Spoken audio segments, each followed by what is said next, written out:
नमस्कार, मैं हूं शीनम शर्मा। बहुत स्वागत है आपका। कांग्रेस के पूर्व नेता और डेमोक्रेटिक प्रोग्रेसिव आजाद पार्टी के प्रमुख गुलाम नबी आजाद की किताब आजाद का आज विमोचन हुआ और इस किताब में आजाद ने अपने 55 सालों के राजनीतिक अनुभवों को साझा किया है, जिसमें कांग्रेस नेता राहुल गांधी की कार्यशैली पर आजाद ने कई सवाल भी उठाए हैं। जिसके बाद आजाद ने एक्सक्लूसिव बातचीत की हमारे मैनेजिंग एडिटर अमीश देवगन से। बात करने के लिए मौजूद हैं गुलाम नबी आजाद साहब। आजाद साहब कांग्रेस पार्टी के पूर्व नेता हैं, पूर्व केंद्रीय मंत्री हैं, जम्मू कश्मीर के फॉर्मर सीएम रह चुके हैं और अपनी किताब लेके आए हैं जिसका नाम है आजाद। आजाद साहब, आपका अभिनंदन है न्यूज 18 पर। सवाल मेरा बहुत सीधा है, यह इत्तेफाक है कि आपकी किताब का नाम भी आजाद है और आप कांग्रेस पार्टी से भी अब आजाद हो गए हैं? हम सोच से भी आजाद हैं, इसीलिए पेन नेम आजाद है। हमारी सोच भी आजाद है, काम करने का तरीका भी आजाद। तो आजाद होकर कैसा महसूस कर रहे हैं आप? नहीं, मैं आजाद तो तभी से था जब से पैदा हो गया जी। लेकिन आपकी किताब आने के बाद आपकी जब कुछ साक्षात्कार आए, आपकी किताब की कुछ पन्ने जब बाहर आए, तो दिग्विजय सिंह ने बोला कि पहले आप अपनी पार्टी को बचा लीजिए, उसके बाद कांग्रेस की बात करिएगा। और आप तो मोदी जी के सहारे हैं, उनकी बैसाखियों को सहारे हैं। दिग्विजय सिंह आपके पुराने मित्र हैं। गुलाम नबी आजाद किसी के सहारे राजनीति नहीं करता। जो ऐसा बोलते हैं वो किसी के सहारे बात करते हैं और उन्होंने जो भी बोला है दगा करते हैं। कुछ लोगों को हिम्मत है बाहर आके करने की, कुछ लोग 40 साल से अंदर बैठ के ही कांग्रेस को खा रहे हैं। तो भी राहुल गांधी की जो सदस्यता गई है, इसको आप किस तरह से देखते हैं? नहीं, मैंने तो उसका विरोध किया है पहले, जिस दिन हुआ था उसी दिन। वो गलत है, उसकी सदस्यता नहीं कैंसिल होनी चाहिए थी, बिल्कुल गलत है। ये कानून सिर्फ क्रिमिनल बैकग्राउंड के लोगों को लगना चाहिए। लेकिन ऑर्डिनेंस तो आप राहुल जी ने ही फाड़ा था। अब उसका भुगत भी वही रहे है ना। हमने तो तब हमें मालूम था कि ऐसी चीजें जब कोई गलत चीज बनाओगे वो अपने आप में ही कायम आती है। जब ऑर्डिनेंस फाड़ा था, जब मैं ये सवाल इसलिए पूछ रहा हूं, जब ऑर्डिनेंस फटा ये और राहुल गांधी ने प्रेस कॉन्फ्रेंस करी, ऑर्डिनेंस फाड़ा, उसके बाद डॉक्टर मनमोहन सिंह का क्या रिएक्शन था? क्योंकि कैबिनेट ने उस ऑर्डिनेंस को पारित किया था और डॉक्टर मनमोहन सिंह के लिए बड़ी पॉलिटिकल एम्बैरेसमेंट हुई थी पूरे देश के अंदर। नहीं, वो उनका क्या रिएक्शन था? देखो, वो बड़ी शरीफ आदमी थे जी, बहुत ही शरीफ आदमी। कोई दूसरा प्राइम मिनिस्टर होता तो he would have gone ahead.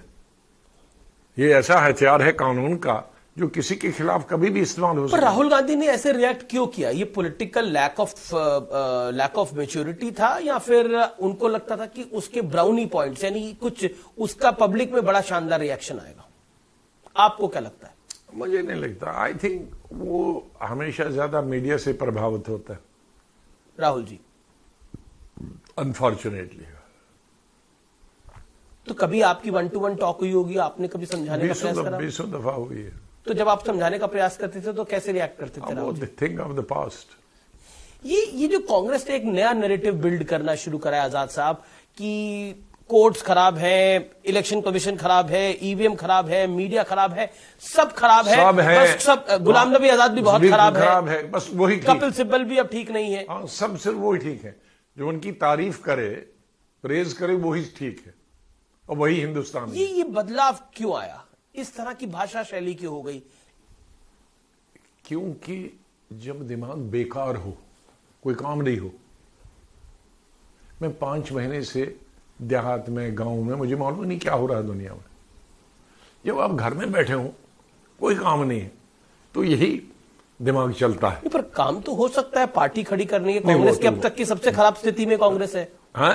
Congress अभी तक की अपनी तक देखो, जिन राज्यों में लोग काम करते हैं वो आ रहे, बाकी जहां नहीं काम करते तो वहां कोरे हैं। तो ये राहुल जी की सदस्यता गई, उसमें एक छोटा सा मैटर था कि अगर राहुल जी एक ओबीसी कम्युनिटी से माफी मांग लेते तो मामला दब जाता। ऐसा नहीं है कि पंडित नेहरू ने भी करा है, राहुल जी भी पहले इंदिरा गांधी ने मांगी इमरजेंसी के बाद। इंदिरा गांधी ने मांगी है। तो उन्होंने एक नैरेटिव, क्योंकि आपने काफी सारे गांधी के साथ काम किया, आपने राजीव गांधी के साथ काम किया, इंदिरा जी के साथ काम किया, फिर आपने सोनिया जी के साथ काम किया, राहुल जी के साथ भी काम किया। मैं ये जानना चाहता हूं, एक जो नैरेटिव बिल्ड किया कि गांधी माफी नहीं मांगते। नहीं, सब गांधी माफी मांगते हैं। गांधी ने तो, महात्मा गांधी जो असली गांधी है वो भी बहुत हम्बल थे। उन्होंने तो अपनी यात्रा ही विड्रॉ करी जब अंग्रेजों को मार दिया था।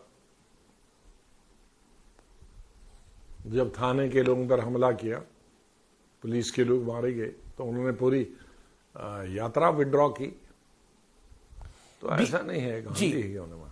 आपने तो 2014 में, आप 2014 में कांग्रेस में थे, मंत्री थे, कांग्रेस चुनाव हारी, लेकिन क्या आपको लगता है मोदी के आने के बाद कांग्रेस में क्या बदल गया?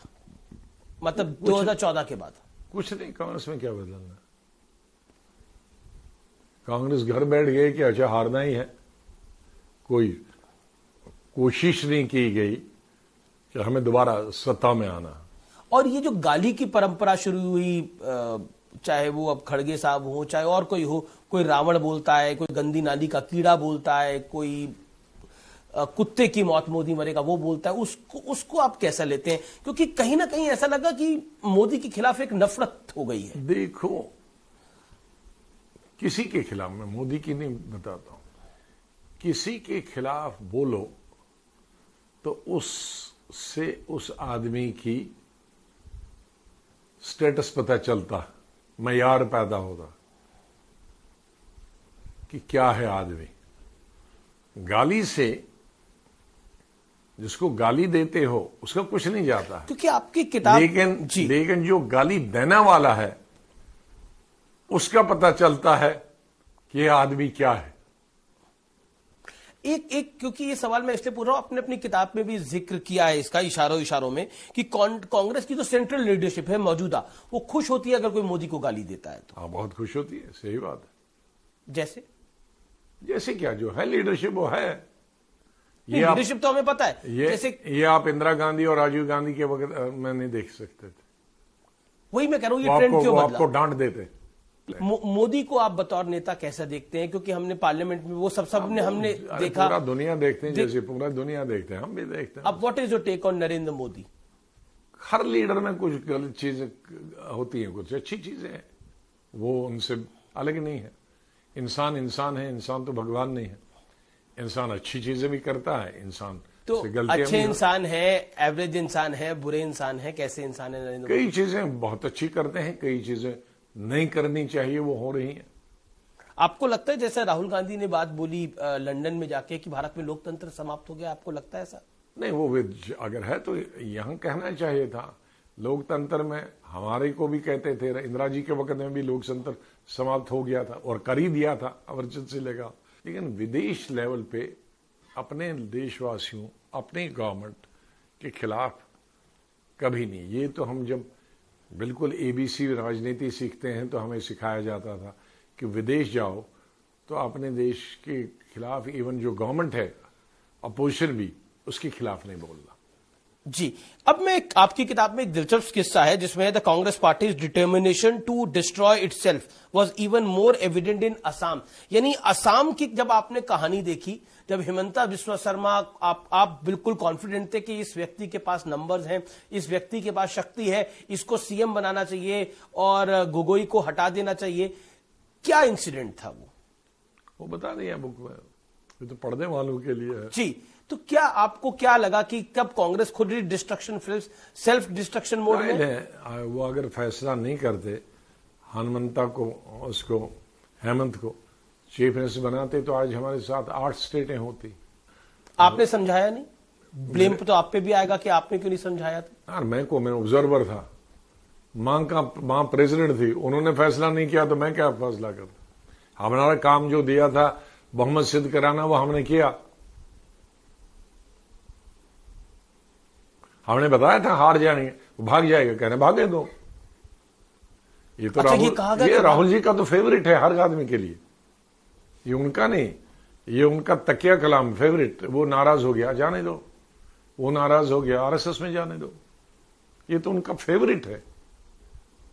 अच्छा, मतलब कोई भी जा रहा होता, कोई भी जा रहा, जाने दो, आरएसएस में जाने दो। साथ ये भी लगाता है, अगर आरएसएस, अगर बीजेपी में नहीं जा रहा, आरएसएस में नहीं जा रहा, कहीं और जा रहा है, तो फिर अब आप तो बीजेपी आरएसएस के साथ नहीं गए? नहीं, आपने तो अपनी पार्टी बनाई। उनका मतलब रिकंसिलिएशन का नहीं है कि मनाओ या पूछेंगे भी क्या कारण है, वो नहीं पूछते हैं, सीधे जाने दो। तो यहां जब ये भावना ही रखी है कि जाने दो, तो फिर रहेगा कौन? अच्छा, एक आखिरी सवाल, किसी कांग्रेसी नेता ने आपको किताब की शुभकामनाएं दी अभी तक? किसी ने, इतनी हिम्मत कहां उनमें, सब नौकर है। जी, बहुत बहुत शुक्रिया, आपने बेबाक बात करी है और हर सवाल का जवाब दिया है। तो ये थे गुलाम नबी आजाद, बहुत बहुत शुक्रिया सर। बहुत बहुत धन्यवाद।